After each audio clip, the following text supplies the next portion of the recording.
ఉరుకులు పరుగుల నగరం, ఇది మహారాష్ట్ర నగరం. మేము ఇప్పుడు మహారాష్ట్రలో ఉన్నాం. అవునండి, వీళ్ళతో పాటు మనం ఉరకలేంలే అని ఈ స్కై వాక్ ఎక్కేసి మంచిగా ఖాళీగా ఉందని ఇక్కడి నుంచి వస్తున్నాం. ఆ రైల్వే స్టేషన్ దాటినాక మాకు ఇక్కడ బస్ స్టాప్ కనబడింది. ఈ బస్సులు చూస్తుంటేనే నాకు ఎంత బాగా అనిపించిందంటే, ఇవన్నీ ఏసీ బస్సులు రాబాయి. ఏసీ బస్సులో నేను ముందని తోసుకోవట్లేదు. ఎంత హాయిగా లైన్ నిలబడడం చూడండి. అది కాక లైన్కి ఎక్కుతున్నారు.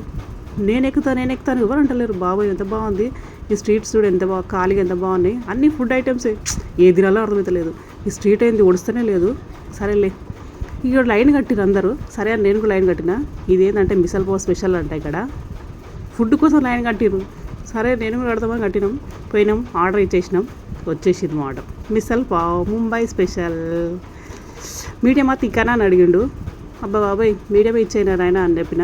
సరే అని తింటున్నాం మేము ముగ్గురం. మిసల్ పావ్ అంటే ఏం లేదండి, అది ఘాటియా మిక్చర్ ఒకటి కలిపి బాజీలు వేసి ఇచ్చేస్తాడు. పావు కలిపి 2 పావులు ఇస్తారు అంతే. తినేసినాం. షాపింగ్ అని కొంచెం తిరుగుతున్నాం మేము. కమ్మల కోసం అని వెతుకుతున్నాం రాబోయ్. ఒక్కటి కూడా మాకు కరెక్ట్గా అర్థమవుతుంది. ఏది తీసుకోవాలో అర్థమవుతుంది. నా కూతురు నేను తనలాడుతున్నాం, ఇదా అదా అని.